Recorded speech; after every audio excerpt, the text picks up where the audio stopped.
Hallo Eisenbahner! Wir schauen uns heute mal die Widgets genauer an. Das sind kleine, aber mächtige Helfer, die mit Update 4.2.0 auf USA- und Europa-Server kommen. So, was sind denn überhaupt Widgets? Hier habe ich schon eins offen, das Log-Widget. Im Grunde sind das kompakte Listen oder Übersichten, die viele Informationen zu einem bestimmten Thema bieten. Dabei verhalten die sich wie das neue Chatfenster. Ich kann also skalieren, verschieben und die Listen nach Lust und Laune auf meinem Bildschirm platzieren. Wenn ich möchte, werden die Widgets auch durchgängig angezeigt. Viele Spielaktionen kann man direkt darüber erledigen. Wenn so ein Fenster dann doch mal stört, kann ich es aber auch einklappen. Und der absolute Clou, alle Einstellungen, die ich an den Widgets vornehme, bleiben auch nach Verlassen des Spiels erhalten. Jetzt schließe ich das Log-Widget aber mal und zeige den ganzen Ablauf von vorne. Wenn noch kein Widget erstellt wurde, findet man die Funktion hier unten direkt neben dem Chat-Button. Wenn ich auf das Plus klicke, sehe ich, welche Widgets mir zur Verfügung stehen. Zurzeit sind das Gesellschaft, Städte, Wettbewerbe und Logs. Weitere Widgets sind aber schon in Planung. Fangen wir mal mit dem Gesellschaftswidget an. Ich finde das wahnsinnig praktisch. Hier sehe ich alle meine Gesellschaftsmitglieder auf einen Blick. Ich kann sehen, wer online ist, aber noch viel besser. Ich bekomme auch direkt in der Liste angezeigt, welche Bahnhofsboni bei wem sammelbar sind und kann diese auch direkt einsammeln. Die Videos kann ich auch hier starten. Ja, um die Bahnhöfe meiner Mitspieler abzufahren, brauche ich also gar keinen anderen Screen mehr. Dieses Widget wird sogar noch praktischer, wenn man Vorsitz einer Gesellschaft ist. Der Spieler hier unten ist nämlich ein neuer Bewerber und ich kann ihn direkt über das Widget aufnehmen oder ablehnen. Wenn ich mich erstmal über den User informieren möchte, dann klicke ich auf die Box und gelange so auf das bekannte Kontextmenü. Hier kann ich dann das Spielerprofil aufrufen und mir ein Bild zu dem Spieler machen.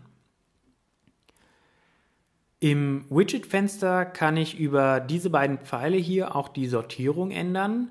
Daneben kann ich die Informationen manuell aktualisieren. Wenn ich das Fenster minimiere, kann ich es hier unten wieder ausklappen und ganz rechts findet man weitere Optionen. Okay, dann schauen wir uns mal das nächste Widget an. Wenn ich ein weiteres Widget anlegen möchte, kann ich das wieder hier unten über das Plus machen oder ich kann es über die Leiste hier machen. Städte zum Beispiel. Standardgemäß werden mir hier alle Städte angezeigt, die ich angeschlossen habe. Ich kann so schnell überblicken, wie es um die angeforderten Waren steht und welche Platzierung ich bei der Lieferung habe. Dann sehe ich natürlich noch das Level der Stadt und kann sofort dorthin springen. Ich kann dieser Liste auch weitere Städte hinzufügen, die mich interessieren. Budapest habe ich jetzt zum Beispiel nicht angeschlossen, deswegen hat die Box eine andere Farbe. Wenn ich Städte wieder entfernen möchte, dann geht das hier über das X. Ich habe eben das Städte-Widget über die Leiste hinzugefügt. Ich kann jetzt hier zwischen den Fenstern wechseln.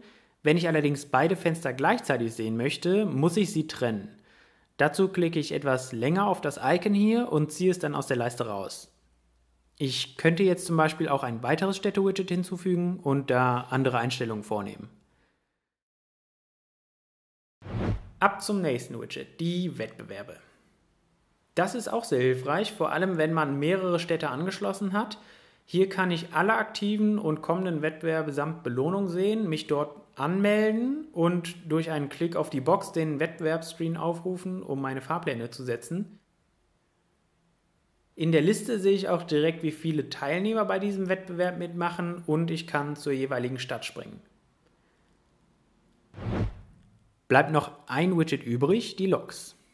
Im Log-Widget kann ich hier unten zwischen verschiedenen Ansichten wählen. Ich sehe hier den Fahrplan, Zustand und Profit der Log. Außerdem sagen mir die Icons hier, dass ich die Log geboostet habe, ein Mechaniker gerade dran werkelt oder ich vergessen habe, ein Upgrade einzubauen. Mit einem Klick hier vorne kann ich zur Log springen und mit einem Klick auf die Box das Kontextmenü aufrufen. Beim Log-Widget macht es meiner Meinung nach besonders Sinn, die Fenster voneinander zu trennen. Ich kann jetzt per Drag and Drop meine Logs zwischen den Listen verschieben und so zum Beispiel eine Stadtwaren- und eine Profitliste erstellen. Oder ich lege eine separate Liste für Personentransport an.